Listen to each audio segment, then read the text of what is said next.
Hi, my name is Kevin Burmeister. I'm going to lead you through a hypothesis on the Stone of Israel, which has been located at the City of David in Jerusalem. We're going to take a look at the area, which is essentially known as Mount Moriah. It's surrounded in this blue box. And our particular focus today is going to be on this yellow cut through on the eastern side of the mountain. But before we get there, I'm going to give you a little bit of an orientation. The earliest findings on Mount Moriah are around this area here, some burial caves. The initial population, sparsely populated around the mountain, were buried on the top of the mountain. People didn't really live on the top of the mountain because the water source at the Gihon spring is on the bottom of the mountain. And so people lived in the valley floor and around the eastern side of the mountain because it was convenient to the water. Of course, you know the traditional old city of Jerusalem, Al-Aqsa Mosque, the Western Wall. That is really where the site of the second temple was built. Now, the second temple depiction here in this square box, one can see from the bottom the area of the Shiloach mikveh, the pool of Siloam, and the pilgrimage road, which has subsequently been rediscovered and is presently being excavated, that ran all the way up to the temple, where pilgrims would purify themselves in the water, and then they would collect their sacrifices just before entering the temple itself, and they would offer those sacrifices through the priests who were servicing in the temple on the day. Now that road is underneath this trafficked road here, and as I mentioned, presently being excavated. One other discovery, which is earlier than this is about 2,000 years old. The earlier walls that have subsequently been discovered, recently been discovered actually, can be seen here.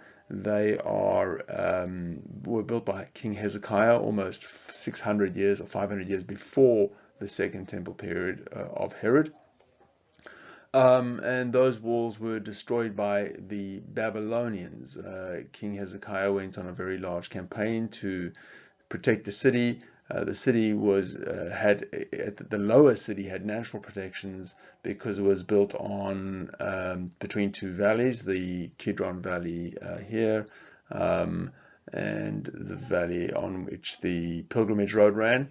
And you can see that the walls continue to sort of go up into the western area of the old city at that time.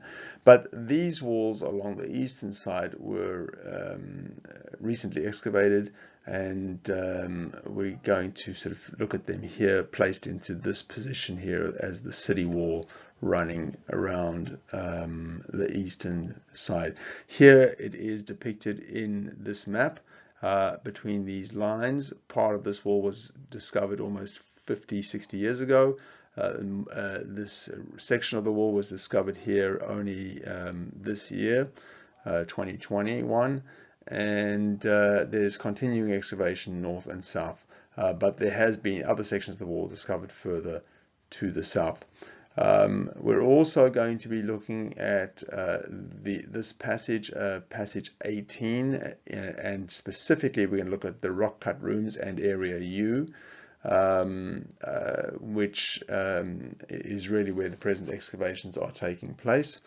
And one of the most fascinating aspects of all of this is the discovery of the rock cut rooms, this temple complex in the rock cut rooms. Which contains an oil press, place for an altar, a liquids channel for the altar, a matzeva, which is the Stone of Israel, which we're going to present this hypothesis, grain presses, place for slaughtering animals and processing animals that were offered as sacrifices on the eastern side of the mountain. So we will continue to drill down further into the excavation itself proper. As mentioned, this is the wall section that was developed and it was in its development, it unfortunately cleared all of the archaeology that was originally in this room. The only archaeology that remained were actually the stones of the wall. And this matseva was the only standing object preserved by the wall and by the constructors of the wall at the time of King Hezekiah. In this archaeological plan, one can see that this is where the wall ran along these dotted lines on the east and on the west. And of course, you can see that all of the brick fill or the stone fill continued to operate, fill the entire sections of the bedrock for the temple complex, and that, as I mentioned, took place in the time of King Hezekiah. So this blue box is really our area of focus, the continuation from the rock cut rooms into passage 18, as can be seen here, XV111. The numbering of these rooms, this is the altar, the raised platform for the altar, liquids channel where wine or liquids, water, blood would run. The matseva, the area of the grain press, the area of the oil press, holding pen for animals. So when this was discovered, the matseva area had been preserved in soft dirt, whereas most of the other areas of this were really hard rubble, basically from the wall that had been destroyed, fallen down either because of an earthquake or some other activity that took place in that period of time.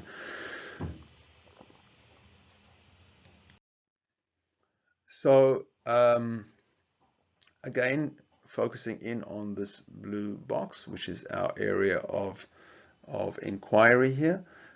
What was recently published by the Cambridge University Press is this study on the Middle Bronze Age Jerusalem, some carbon dating of several areas along the eastern wall of Jerusalem, ancient Jerusalem, and we are going to focus on only on the carbon dating in the blue box.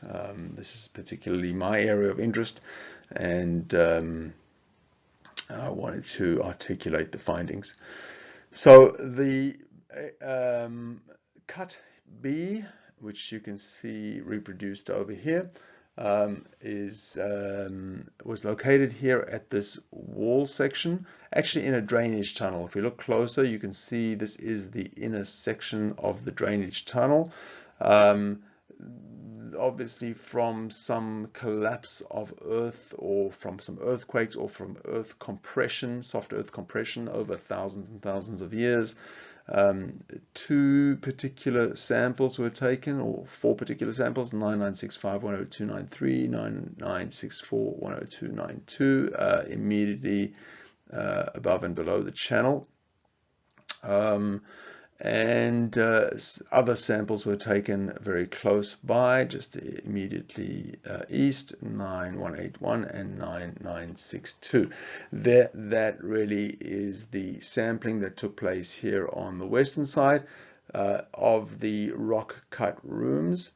And further to the east, a little bit down the slope, 2 other samples taken from the mortar, remaining mortar that suspended this this wall, 10191 and 10457 taken on the bedrock, and 1.2 meters above the bedrock, 10192, 456 and 481. Those samples were processed and by Joanna Regev and her team, and carbon dated. Now, the carbon dating results were very, very interesting. One can see the before the Common Era dating here. In the lower sample, between 1880 to 1770 and 1615 to 1545. So about 3,800 years earlier to about 3,600 years earlier. And the upper sample, which is this sample here, about 3,500 years to 3,400 years earlier. And on the lower slope, on the eastern side, one can see the dating here, also about 3,800 years for the lower sample, and about 3,600 years ago for the upper sample, 1.2 meters above the lower sample. Now, the findings, the conclusions that one can draw from these findings are that the base rocks, the foundational rocks, which can be seen on this section here of the image, were laid in order to create some stability on the bedrock. The bedrock was not exactly flat, so foundation rocks were laid, and then large boulders were laid on top of those smaller rocks that created a flat platform. And those rocks stayed in place until the later period, 1.2 meters above it, almost 200 years later, where further rocks were added to create more height above either the ground cover that had reached this point over the 200 years.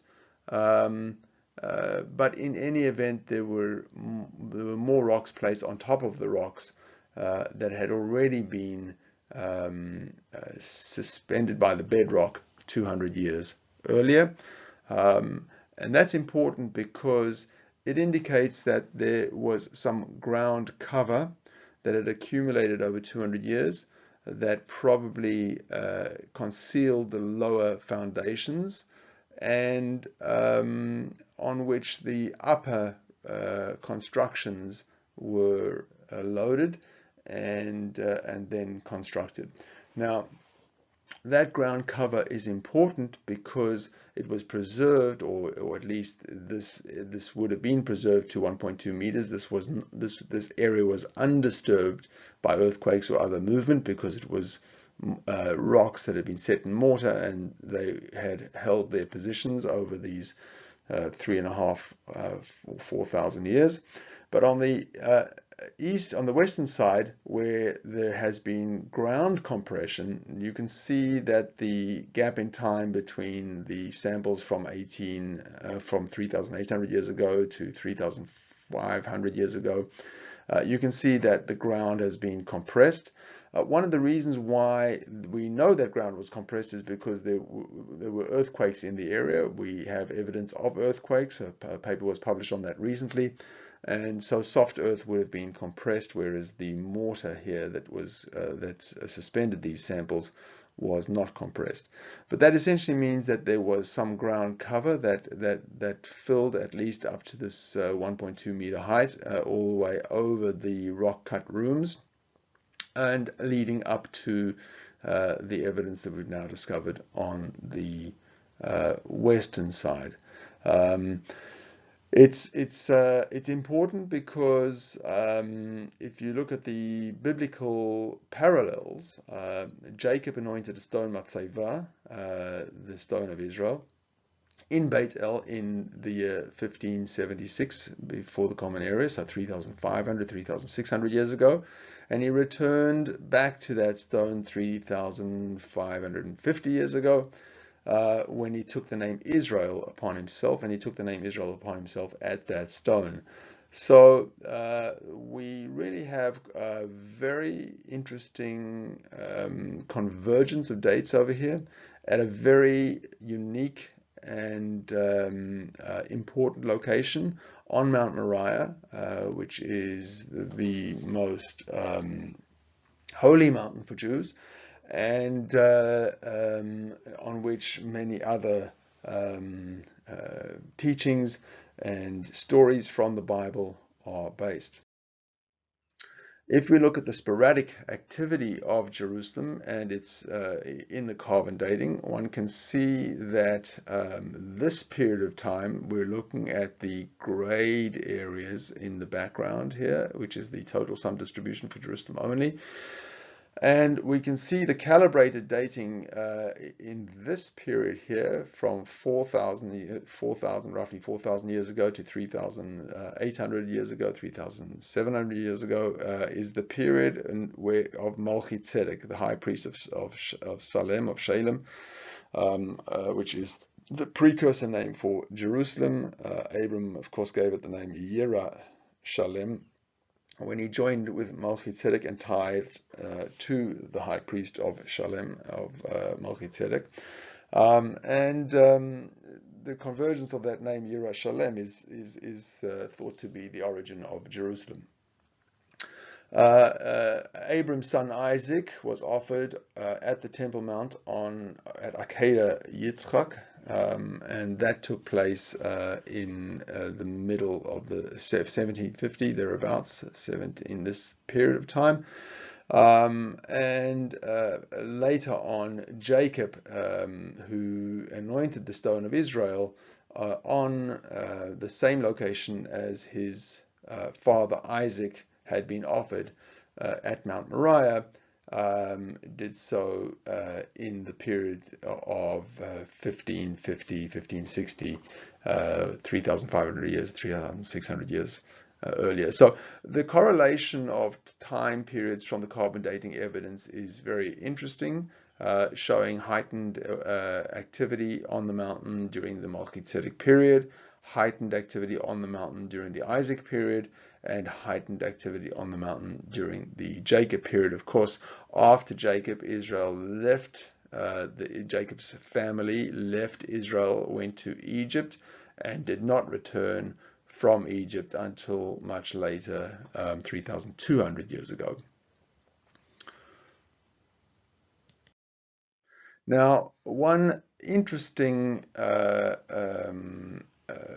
challenge that has been presented on many occasions, which has been presented to oppose the Beit El of Jacob being located here on the city of David, Jerusalem, is that Beit El and Ai exist in the north of Jerusalem, about 10 kilometers further north. But in 2008, 2009, about the same time that this temple complex was discovered here on the city of David in Jerusalem, this archaeology was excavated in Ras Al Amud and presents in exactly the same time frame, and certainly with sufficient evidence in the time frame that could easily identify this city as the city of Ai. Which is an enigma. Many archaeologists have sought the city of Ai, and there's no conclusive findings from any city. But this candidate for the city of Ai is potentially a very solid candidate and presents an interesting argument as to why this is Jacob's Beit El, and why we should believe that the stone of Israel is the stone that Jacob set. Now, if we look at one of the teachings is that Abram came from the north, from Shechem, after coming further from Ur Kasdim. He arrived here at Beit El, and he set his tent east of Beit El, west of Ai, and he offered a sacrifice at that point before he moved on to Egypt and then returned to Israel. But at this location, we also have a very famous story about the re-arrival of Israel into Egypt after their sojourn in Egypt for 210 years, plus the 40 years they stayed in the desert. 250 years later, they arrived back. And the second city they attacked was the city of Ai. Joshua sent an ambush party who may have stayed here somewhere in the Kidron Valley. He went perhaps to the north of Ai, up at the top of the Mount of Olives, and sent a decoy attack group. He led a decoy attack group into the desert. The people of Ai opened the gates, chased the decoy attack group into the desert, and the ambush party came and attacked Ai and destroyed the city. That would explain how this could in fact be Ai, and this in relation to Beit El.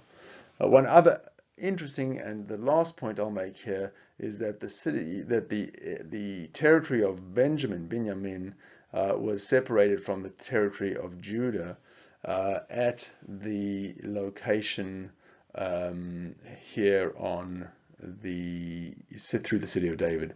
Now, there are arguments that say the boundary was a little further up north, but this argument here says that this was the territory of Yehuda, Judah, and immediately to its north, this was the territory of Benjamin.